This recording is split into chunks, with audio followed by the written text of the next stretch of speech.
Hi everybody, welcome to our first tutorial. Today we're going to look at Adobe Audition, which you guys have as part of your Adobe CS. I don't know how many of you have used Audition before, but it's a very versatile program in that it can handle ambisonic files, 5.1, which we'll be looking at later in the class. It also has some really good tools just for processing sound files. So in my case, after I've gone and done some field recording or whatever, take the sounds off the recorder, pop them immediately into Audition, and just do some basic processing to clean the sounds up, trim, etc. Audition also integrates seamlessly with Premiere. So if you are working with video editors, Premiere is probably the most commonly used program now, and working in Audition allows you to transfer files back and forth between the programs quite seamlessly, which is useful. So let's take a look at a few things before we start. A couple of things you might want to do is in your preferences, if you go to data, we're going to set the sample rate conversion quality to 100. That just gives you the best sounding audio, and it's probably not going to tax your processor too much. So here it's already set to 100, nothing to do. I'm going to click OK. And here is your basic view. You can see the sound file. Of course, you know, as you probably already know, or if you don't already, as we work through the program, it's useful to be able to look at a waveform to recognize what's going on, to look for possible spikes. You can see my loaded files are here. So here's one where actually if I open this up, it's automatically drawn some markers here, but I can see that there are a couple of pops in this file that I might want to clean up later. But here is your file list. Right now I have 2 files open, and certainly we can see what's going on by just looking at the basic audio editor. Now, one thing, I'm going to do this now. We're not going to talk about the spectral display until our next tutorial, but if you look at the top here, there are 2 windows. I'm going to click the window on the left, which brings up the spectral display. This is extremely useful, and for some of the work we'll be doing in class, I think, well, I'm going to encourage you, in fact, I'm going to make you guys work with the spectral display a little bit, but whereas the top waveform here shows you amplitude, the bottom one shows you frequency, and you can see the frequency here on the menu bar to the right. And it gives you this lovely display sort of showing you what's going on in terms of frequency. So we can see here, for example, there are lines. That looks like, well, let's hear what it is. It's rooted very deeply in your DNA. Okay, so you can hear there's a phone ringing in the background. You can actually see the lines here. Whoops. The lines here where the phone is ringing. So later on when we try to clean up the audio, this spectral display will prove really useful in terms of fine-tuning your cleanup. Selecting, navigating, zooming is pretty easy and intuitive in Audition. There are many different ways to do it. You can just use your center mouse wheel, which is probably the most intuitive. Different things happen depending on where you place your cursor. So here I'm placing it on the right to zoom in on frequency or amplitude, and here I can zoom in on the timeline. I can also use the scroll bar here to scroll back and forth, which is also handy.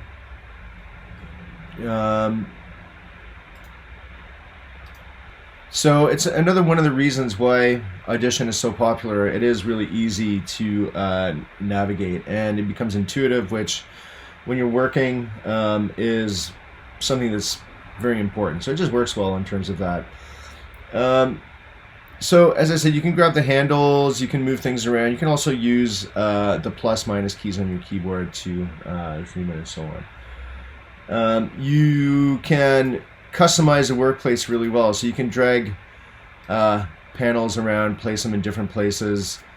If you're not happy or you screw something up, you can always go to Window, Workspace, and go back to default. And you'll notice here there are different presets for specific kinds of work.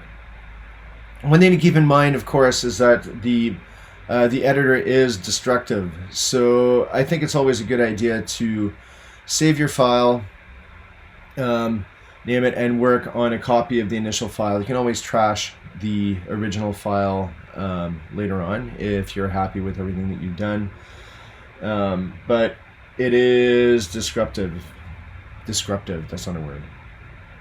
Destructive. One thing I forgot to mention, to scroll through audio as well. Now this is, if you've done any video editing, you may be familiar with this, but you can use the J, K, and L keys to scroll through the audio. So L is play, and you really, and if you repeatedly tap L, you can change the playback speed. J will play backwards. And again, repeat taps of the J key will speed up the scrolling, and you really K is see this stop. stuff first. So very handy for scrolling through, finding the space that you want, and so on and so forth. So yeah, getting back to the editor destructive, so remember to rename, save to avoid overwriting the original file. I would recommend come up with a logical naming scheme for your iterations. You know, you may obviously describe what you've recorded. I like to have the date. In some cases, if I'm doing field recording, I'll describe weather conditions because it makes a difference. It depends on what you're recording for, but yeah, to come up with a logical, consistent naming scheme is extremely important. So let's start looking at editing. Audition uses standard cut, copy, paste commands, so Command C, Command V, and so on to work with the audio. So you can, you know, I can cut, don't like it, Command Z, and everything is fine again. There is an edit history here, so you can see, you know, I've cut the audio. I can go back and forth. I can also resize that window if I want a better look, but all the operations you perform to your audio are here at the bottom left in the history window. A couple of useful things to be able to do. One is actually to deselect. So right now I have this piece of audio selected. If I just want to deselect it, it's Command D. Which is actually very useful. When I'm editing, I deselect all the time. Here, right now I have it on the top right, but it's movable. I have a volume cursor, so this will allow me to change the amplitude of the signal. Again, very useful if the recording is quiet. You can just do a quick boost to the audio here using this command, and yeah, a very common thing to do. Now everything is selected, I'm just going to deselect. So floating volume window. Another useful thing to do here is as you're working with audio. Firsthand, that's when that lesson gets rooted very deeply in your DNA. All right, so let's say I want to just copy this last part where the phone is ringing. I can select. I'm going to right click, and here I'm going to copy to new. Rooted very deeply in your DNA.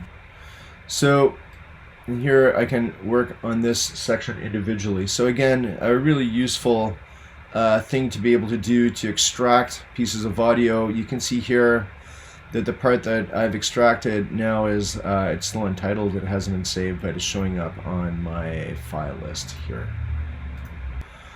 Another thing that's useful to know is here I've got a 4-channel ambisonic file which we'll be working with later, but to work on individual channels it's pretty easy. Here on the waveform I can just turn channels on and off. You can see they're grayed out. So any editing that I do, except for cutting and pasting, but let's say I want to change the volume and so on, it's only going to affect the channels that are still on. So yeah, there's where you turn channels on and off. Another useful thing to do here, if you look on the waveform display, you can see there are these tiny little boxes with a diagonal line. So this is a fade in, fade out. It allows me to quickly draw fades onto the waveform, and you can kind of do different kinds of fades. Again, very easily done just using these boxes, fade in and fade out. Now, fade in, fade out can also be done here. I have nothing selected now, so it's grayed out, but it will also allow you to do it there. You'll find with most Adobe software there are many different ways of doing things. Sometimes the same process will give you different windows depending which panel is highlighted. That can be a little bit confusing, but it's also it also means it's a very deep program.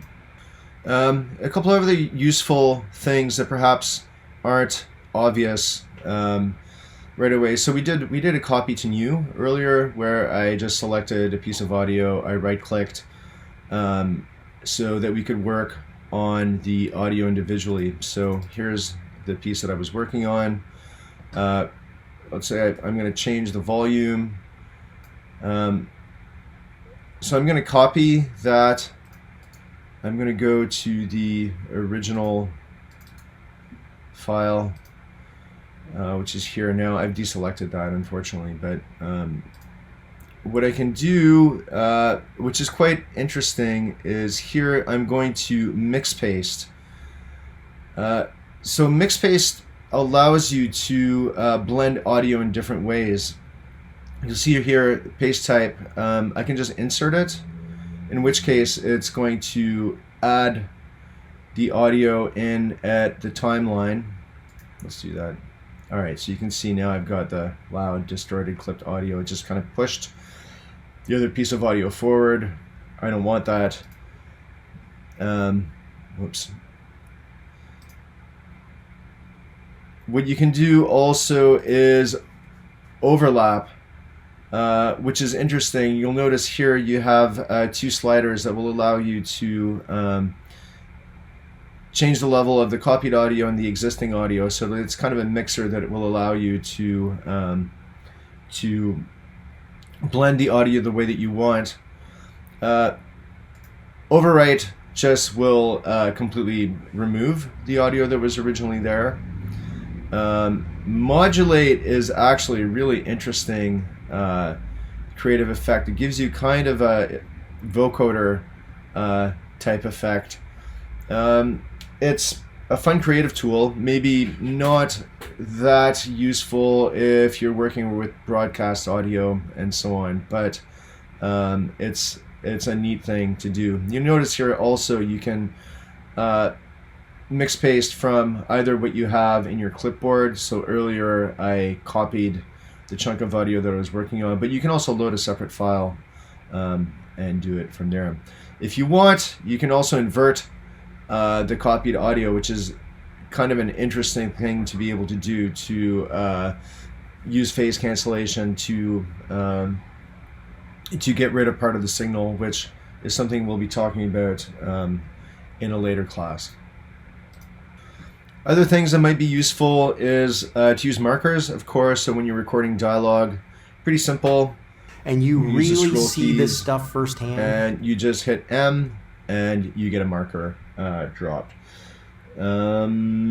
If you right click on the cursor, you can bring up the snapping command, and here you have well, obviously enable, but also different ways of snapping the cursor to the audio. So let's look here at the bottom section. We have a couple of other useful tools, again, for editing. If I highlight a part of the audio that I'm working on, like this part, for example, I can loop it. And you really see this stuff firsthand. And you really see this stuff firsthand. You really do.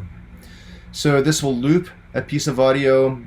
Another interesting thing, especially if you're working on dialogue, is this. This is skip selection. So if you're removing part of the audio and you want to hear, you want to kind of preview what it's going to sound like with that part extracted, clicking this will allow you to skip the highlighted section. With people, that's when that. So you can see how that works. So again, another very useful tool.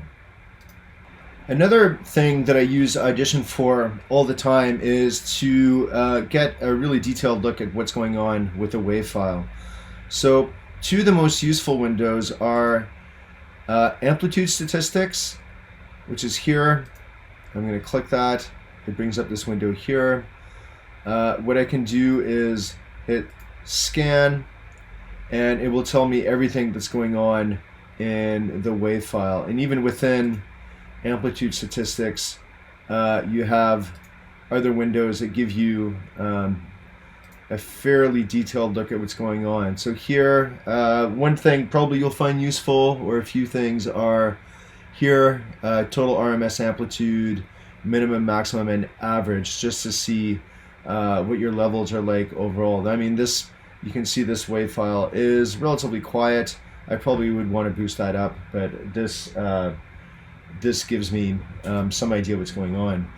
If I'm just going to actually force this into clipping, so let's see what happens. Scan selection. Aha.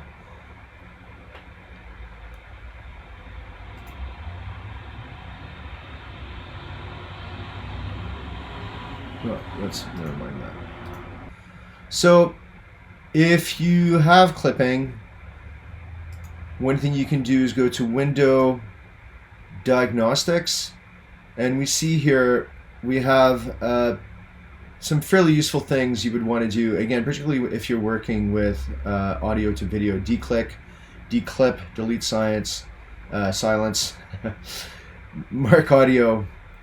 So we're going to scan this. It's showing me that there's some clipping here, and if I want, I can repair all, and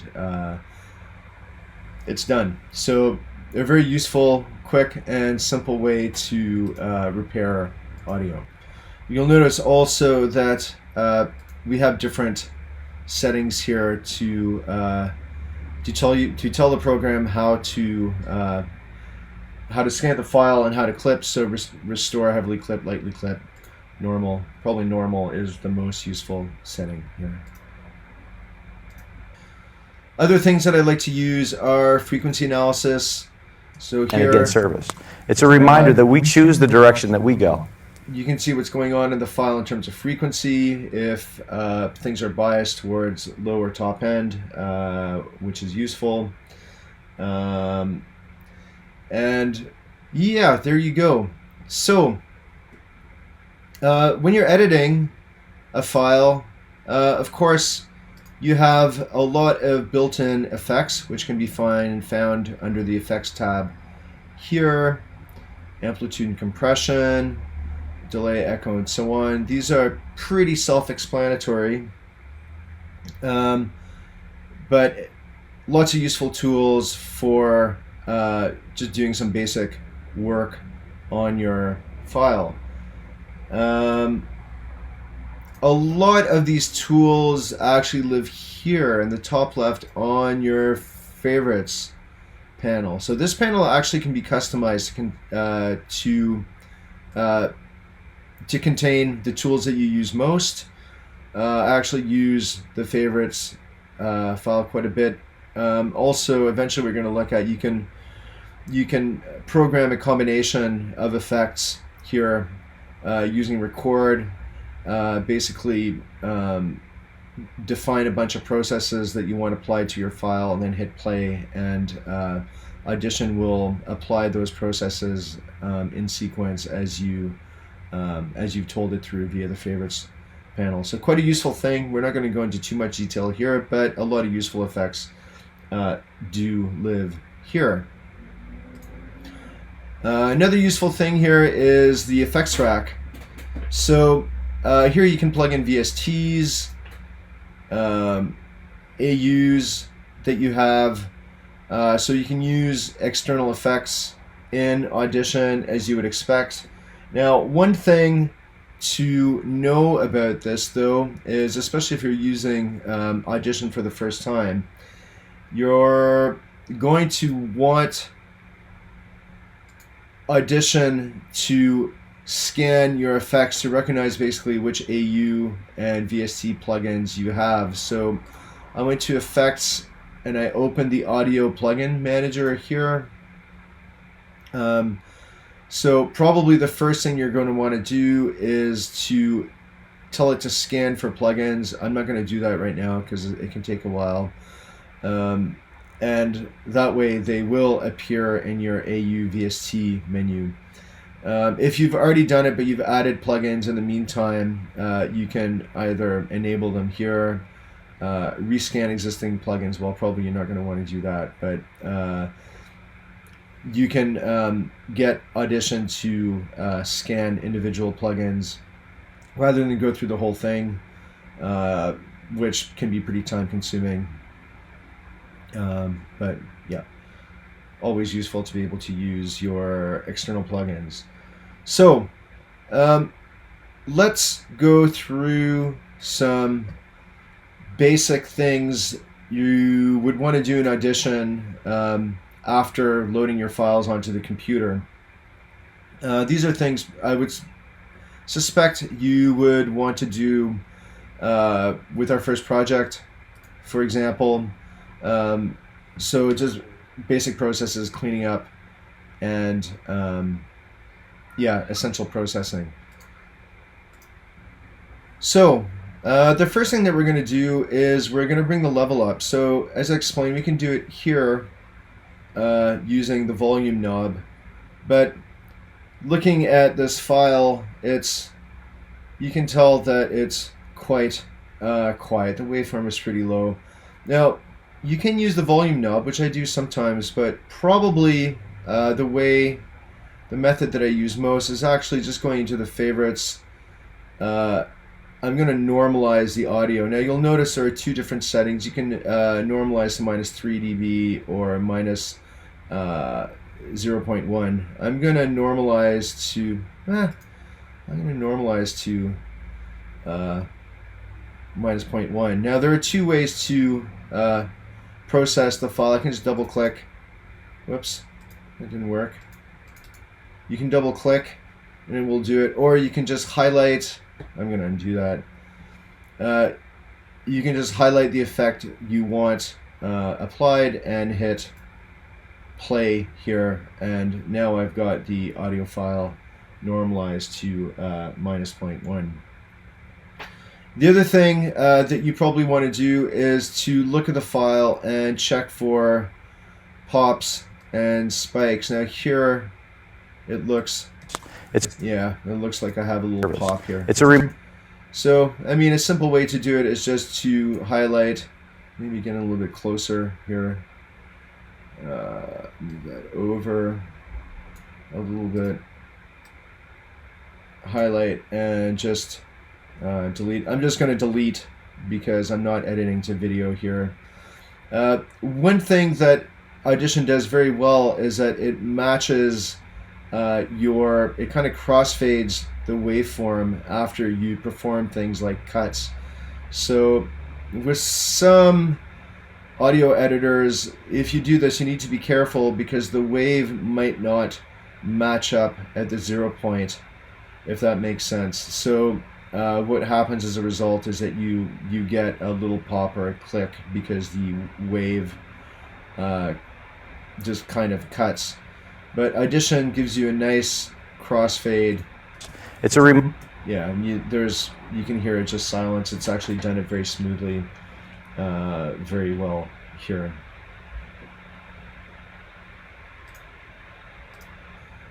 The last thing I'm going to show you guys here is how to remove unwanted noise. A lot of you will probably use Isotope RX to do this, which is a great program, but Audition does this very well as well. So here I have a file. Again, it's a voiceover.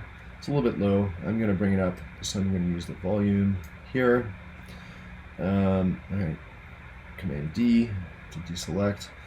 All right, so let's take a listen. Is to make a commitment to change the. So you can probably hear that there's something on in the background. There's some fan or air conditioning unit. If you look at the spectrograph display here, you can kind of see that there's a steady hum going across. That's whatever this thing is in the background. So obviously it doesn't really serve a purpose. It's annoying. We want to get rid of it. So I'm just going to go through a very basic noise reduction process here. So the way that this works is the first thing you want to do is take a noise print. Not a nose print, a noise print. So to do that, I really like to use obviously my ears, but also the spectral display to kind of identify a part of the waveform that doesn't have useful audio, in this case a dialogue, but where there's just noise present. And you can see here there's kind of a gap, and I'm pretty sure, let's highlight this and take a listen. Make a commitment to make a commitment. I still have skip turned on. I can actually read that. Yep, that is just air conditioner. So I've selected this. I'm going to tell Audition now that this is the noise that I want removed. So I've highlighted the section that identifies the noise. There are different ways that I can tell Audition to take a noise print here. One is under Effects, Noise Reduction, Restoration. I can ask it to capture a noise print. But you can see here the keyboard shortcut is just Shift P. So I'm just going to do Shift P. I get this dialogue. This audio is captured, blah, blah, blah, blah. It's going to be a noise print. Yes, that's what I want. Okay. Now what I'm going to do, I'm just going to select the whole file because I want the whole file to have the noise reduction applied. And again, to tell it to apply the noise reduction, I can either go back to Effects, Noise Reduction, and I can go to Noise Reduction Process, or I can just do Shift Command P. In this case, I'm just going to use the menu command, zing. You get this window. Generally, the noise reduction works well without manipulating anything in the window. As you start to get more finicky, though, there is a fair bit that you can do to define basically thresholds and the sort of high and low limits for the noise reduction. In this case, I'm pretty sure it's going to work fine just as is. I'm actually not going to touch anything, and I'm just going to click Apply. And voila! So you can see, just looking at the waveform, that a lot of this broadband noise is gone, and it's particularly obvious here in the spectrogram. One of the things that we also do is we're asking executives to make a commitment to change the way they hire and interview new employees. Much cleaner sounding, very easy way to get rid of background noise. Now, there are a lot of other things that you can do to get rid of specific noises using the spectral display, but we're going to look at that in a separate tutorial. So just to finish up today, I'm going to take you through just a couple of other useful presets. Here, multiband compressor is extremely useful. A good place to start with these effects is just looking at the presets. So broadcast, you'll notice that a lot of the things you would normally want to do with compression, you have really easy places to start here, and I would recommend you begin with these and then tweak them as you like, as you sort of progress through the program. So definitely multiband compression is something that probably a lot of you would want to use. particularly on dialogue and so on. Of course, we already looked at normalize. Also, the things like the hard limiter will allow you to control your levels. I generally like to use limit to -3 is a very useful starting point. It'll soften any peaks in your recorded audio, make sure that nothing's clipping, prevents distortion, and so on. So normally I would use the compressor and the limiter together just to get a nice, solid, loud but clear signal. So that is about it. The last thing I'm going to mention is Audition has a very customizable interface. So as you become more familiar with the program, you may want to program some of your own keyboard shortcuts, or at least familiarize yourself with the shortcuts that Audition does offer. So to see the keyboard shortcuts, if you hit Option K, here are the various shortcuts, and you can edit the shortcuts here. So here you have the various categories, things you can do, and then you can just connect a series of key commands to execute whichever shortcut you want Audition to do. So that's it. I have included PowerPoint with basically everything that I've talked about in this video. It's on Blackboard if you want to go through it a little bit more slowly. I may have been a little bit quick here, but if you are having trouble or you have any specific questions about Audition, please feel free to contact me and I'll be happy to help. Hope this was useful.